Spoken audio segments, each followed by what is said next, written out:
पर हार्दिक स्वागत है। मैं आशा करता हूं कि आप सभी स्वस्थ एवं सुरक्षित होंगे। दोस्तों, इस वक्त में इस वीडियो के माध्यम से आज मैं आप सभी के सामने म्यांमार का घटनाक्रम प्रस्तुत करने जा रहा हूं। म्यांमार का जो घटनाक्रम है, क्या उसका भारत के ऊपर कुछ प्रभाव पड़ेगा? इसी घटनाक्रम को लेकर के दोस्तों आज मैं आप सभी से अपनी इस वीडियो के माध्यम से एक संवाद करने जा रहा हूँ। दोस्तों, मैं आपको बताना चाहता हूँ कि म्यांमार में जो वहाँ पर चुनी हुई सरकार थी उसको वहाँ की सेना ने बर्खास्त कर दिया है। आप सभी जानते हैं उस बात को। और म्यांमार के यदि इतिहास की बात की जाए तो म्यांमार का इतिहास 1948 में ये ब्रिटिश हुकूमत से आज़ाद हुआ। और मैं आपको बताना चाहूँगा कि ये जो म्यांमार है पहले से बर्मा के नाम से हम सभी जानते थे और 1937 तक ये अखंड भारत का एक हिस्सा हुआ करता था। लेकिन बाद में इसे ब्रिटिश सरकार ने, ब्रिटिश हुकूमत ने इस क्षेत्र को स्वायत्तता प्रदान की और 1948 में फिर एक अलग देश के रूप में विश्व के मानचित्र पर सभी के सामने आया। लेकिन दोस्तों, इसका इतिहास सैन्य अधिकारियों के और सैन्य जर्नलों के इर्द गिर्द ही घूमता रहा।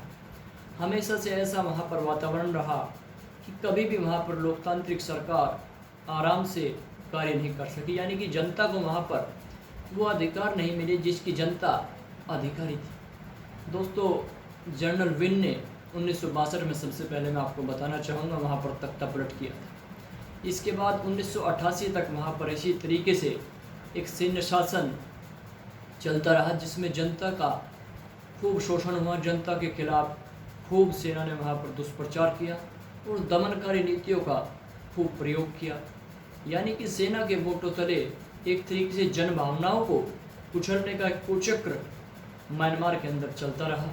इसके बाद दोस्तों मैं आपको बताना चाहूँगा कि वांग शान सूची, आप सभी इस नाम से भली भांति परिचित होंगे। एक वो चेहरा जिसने 1988 में विपक्ष के नेता के तौर पर, यानी कि सरकार की जो सैन्य सरकार थी वहाँ पर उसके खिलाफ आवाज़ उठाने वाली यदि कोई प्रमुख नेता थी तो वो ये महिला थी जिन्होंने 1988 में एनएलडी की स्थापना की थी। एनएलडी यानी कि नेशनल लीग फॉर डेमोक्रेसी, इस संगठन की, इस पार्टी की स्थापना की। और वर्तमान में मैं आपको बताना चाहूँगा कि इस ही पार्टी की वहाँ पर सरकार थी। और पहले जो चुनाव हुए दोस्तों मैं आपको बताना चाहूँगा कि 2015 में वहाँ पर सही तरीके से म्यांमार के भीतर चुनाव हुए। म्यांमार के अंदर जनता ने अपनी सरकार का चुनाव किया। यानी कि 1988 से लेकर के और 2010 तक तो पूरी तरीके से ये देश, ये छोटा सा देश सैन्य वोटों के तले, सैन्य तानाशाहों की एक हुकूमत के नीचे दबा रहा। अपनी आवाज़ यहाँ के नागरिकों को बुलंद करने का बिल्कुल भी अधिकार नहीं दिया गया। दोस्तों, जनरल विन एक ऐसे व्यक्ति थे जिन्होंने शीत युद्ध के वक्त में, आप सभी जानते होंगे कि दुनिया दो धड़ों में बट गई थी और उन दो धड़ों में एशिया भी दोस्तों दो धड़ों में बट गई थी, मैं आपको बताना चाहूँगा। और इस सैन्य तानाशाह ने पूरी दुनिया से अपने इस मुल्क का रिश्ता तोड़ लिया था और वहाँ पर संचार व्यवस्था पूरी तरीके से ठप कर दी गई थी। दरअसल दोस्तों, इसके पीछे वहाँ का संविधान भी काफ़ी हद तक जिम्मेदार है कि वहाँ पर सेना को विशेष प्रतिनिधित्व दिया जाता है। यानी कि संसद के भीतर विशेष अधिकार वहाँ की सेना को दिए हुए हैं। और वहाँ के संविधान का अनुच्छेद 417 इस बात का अधिकार वहाँ की सेना को देता है कि यदि सेना को ये लगे कि देश के अंदर स्थिति ठीक नहीं है तो सेना के पास ये अधिकार है कि वो अपनी शक्तियों का, आपातकालीन शक्तियों का प्रयोग करते हुए वहाँ की सत्ता पर कब्जा कर सकती है और वहाँ की सरकार को निष्कासित कर सकती है। तो दोस्तों, और इसके अलावा दोस्तों मैं आपको बताना चाहूँगा कि 25% भागीदारी वहाँ की सेना की संसद के अंदर भी है। यानी कि वहाँ पर यदि देखा जाए तो उस संविधान का स्ट्रक्चर इस तरीके से है कि कहीं ना कहीं सेना के बिना वहाँ की सरकार अपंग हो जाती है और एक दिखावा मात्र रह जाती है वहाँ की जो लोकतांत्रिक सरकार, ये चुनी हुई सरकार है। दोस्तों, मैं आपको बताना चाहूँगा कि म्यांमार में इस वक्त जो हालात है वो काफ़ी दयनीय हालात है। म्यांमार में लगातार आप जानते हैं कि सैन्य दमन का कुचक्र चला जिसमें रोहिंग्या मुसलमान भी काफ़ी हद तक वहाँ पर शिकार बने। और लगातार मैं आपको दोस्तों बताना चाहूँगा कि अलग अलग देशों में भाग करके वहाँ के नागरिक पहले से ही जाते रहे हैं। लेकिन जो वर्तमान घटनाक्रम हुआ है दोस्तों, इसके बाद वहाँ पर जो रिपोर्ट्स बता रही है कि कई हज़ार लोग मारे जा चुके हैं, जो रिपोर्ट्स आ रही है। और इसके अलावा दोस्तों मैं आपको बताना चाहूँगा कि काफ़ी बड़ी तादाद में लोग वहाँ से पलायन कर रहे हैं, लगातार म्यांमार की धरती को छोड़ करके जा रहे हैं। कितनी दुखद बात है कि किसी देश के नागरिकों को अपनी ही सेना द्वारा, अपने ही लोगों द्वारा कुचला जाए, उन्हें विस्थापित होना पड़े और अपनी सेना के द्वारा उन पर इस तरीके के अत्याचार किए जाए कि वो अपनी मातृभूमि को छोड़ करके वहाँ से जाने को मजबूर हो जाए।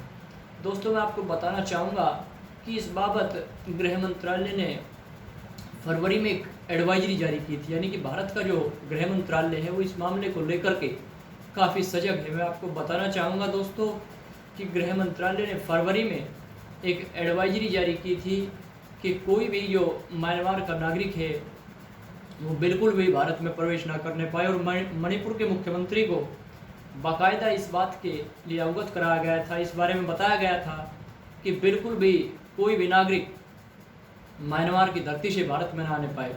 और इसके बाद दोस्तों 12 मार्च के बाद एक चिट्ठी भी लिखी गई थी 12 मार्च को कि यदि कोई नागरिक म्यांमार की सीमा पार करके भारत की सीमा में, यानी कि मणिपुर जैसे राज्यों में आ गया है, जो भारत के सीमावर्ती राज्य हैं जो मणिपुर से लगते हुए हैं, उन राज्यों में यदि आया है तो निश्चित तौर पर वहाँ के मुख्यमंत्रियों को और उन जिलों के संबंधित जिला अधिकारियों को भी निर्देश दिए गए थे, जिनमें मणिपुर के भी कई सीमावर्ती जिले शामिल हैं, कि यदि यहाँ पर जो भी नागरिक मणिपुर से, म्यांमार से दोस्तों माफ़ कीजिएगा आए हैं, उन्हें बिल्कुल भी यहाँ पर न रखा जाए और जल्द से जल्द निकाल दिया जाए।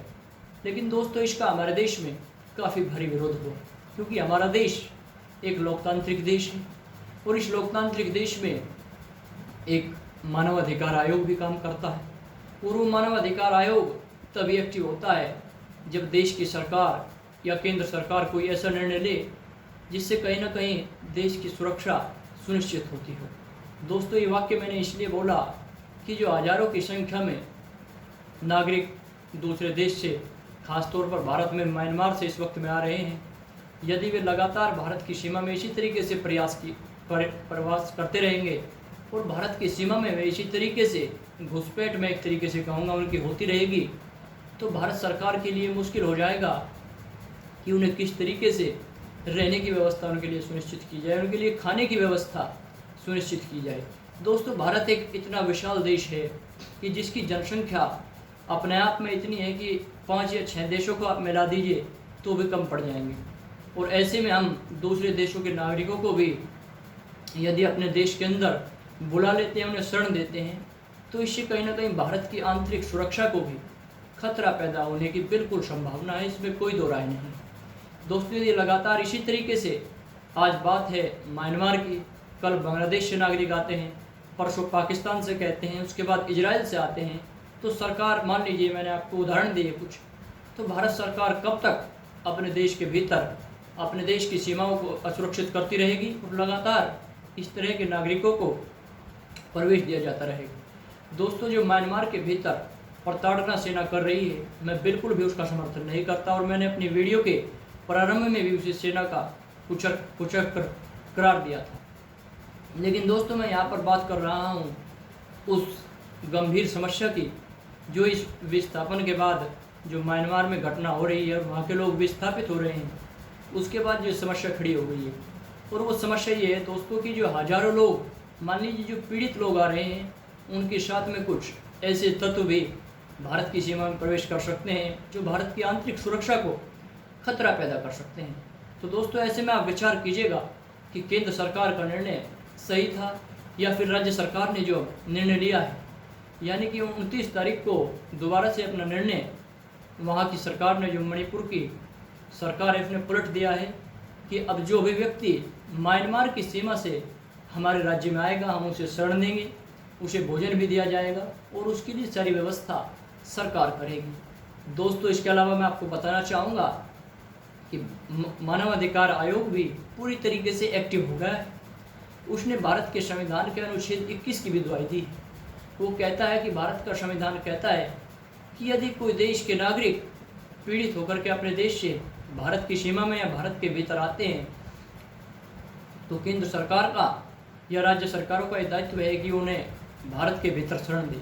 लेकिन वे लोग इस बात को नहीं देख रहे हैं कि भारत का संविधान तो ये भी कहता है कि जिस नागरिक से या जिन नागरिकों से ये खतरा हो कि देश की एकता और अखंडता अक्षुण्ण न रखी जा सके, तो उन्हें बाहर निकालने का भी अधिकार सरकार के पास है। हमारे देश में हर बात को राजनीति के चश्मे से देखा जाता है और ख़ास तौर पर मैं आपको बताना चाहूँगा कि हर बात का केवल एक पहलू ही देखा जाता है। ये बात ठीक है दोस्तों कि म्यांमार के लोग इस वक्त में प्रताड़ित है, पीड़ित है, लेकिन दोस्तों मैं आपको बताना चाहूँगा कि जो उनके साथ घटनाक्रम हो रहा है उसमें भारत का कर्तव्य ये नहीं है कि वो हर किसी नागरिक को जो म्यांमार से आ रहा है वो भारत में शरण दे। भारत सरकार केवल इतना कर सकती है कि अंतर्राष्ट्रीय स्तर पर इस मामले को, इस पूरे घटनाक्रम को जो म्यांमार के भीतर चल रहा है इस वक्त में, उसे उठाया जाए ताकि वहाँ पर सैन्य शासन जो चल रहा है इस वक्त में उसको वहाँ से हटाया जाए किसी तरीके से और लोकतंत्र की बहाली की जाए। दोस्तों मैं आपको बताना चाहूँगा कि हमारे पड़ोस में तो ऐसा ही एक कुचक्र चलता रहा है, चाहे वो तुर्की हो। तुर्की में भी दोस्तों मैं आपको बताना चाहूँगा कि 3 बार तो वहाँ पर सैन्य शासन प्रत्यक्ष तौर पर रहा और इसके अलावा 4 बार विफल भी रहा। 2016 में वहाँ पर सैन्य शासन लगाने की जो कोशिश की गई थी वहाँ की सेना के द्वारा, उसे विफल कर दिया गया। इसके अलावा दोस्तों मैं आपको बताना चाहूँगा कि 3 बार वहाँ पर ऐसा करने में वहाँ की सेना कामयाब रही। इसमें वो साल थे दोस्तों मैं आपको बताना चाहूँगा 1971 और 80 के भी 2 महत्वपूर्ण साल थे। और इसके अलावा लगातार वहाँ पर इस तरह की घटनाक्रम हुई जिनमें दोस्तों वहाँ की सरकार अस्थिर रही और जनता परेशान रही। इस उदाहरण के पीछे मेरा मकसद दोस्तों केवल इतना ही है कि जो लोग भारत की सेना की भी ऐसी तुलना करते हैं कि भारत की सेना भी तख्ता पलट कर सकती है, भारत की सेना भी ऐसा कर सकती है, उन्हें ये सोचने पर विचार करना होगा। उन्हें ये बात सोचनी चाहिए कि हमारे देश की सेना एक राष्ट्रवादी सेना है। हमारे देश की सेना कभी ऐसा घटनाक्रम या कभी किसी ऐसी गतिविधि को अंजाम नहीं देगी जिससे भारत के नागरिकों के अधिकारों का हनन हो और हमारे देश को इन तुर्की जैसे देशों के तरह और म्यांमार जैसे देशों की तरह शर्मिंदा होना पड़े। हमें अपने देश की सेना पर गर्व होना चाहिए कि हमारे देश का सैनिक हमारी रक्षा के लिए दिन रात लगा रहता है और शहादत पाता रहता है, लेकिन अफसोस राजनीति की भेंट चढ़ जाता है। दोस्तों मैं उम्मीद करता हूँ कि म्यांमार का एक घटनाक्रम जल्दी ही सुलझ जाए और लोकतंत्र की वहाँ पर बहाली हो सके। यही म्यांमार के हित में है और भारत को चाहिए कि नागरिकों को अपने यहाँ प्रवेश देने से बचे। जय हिंद।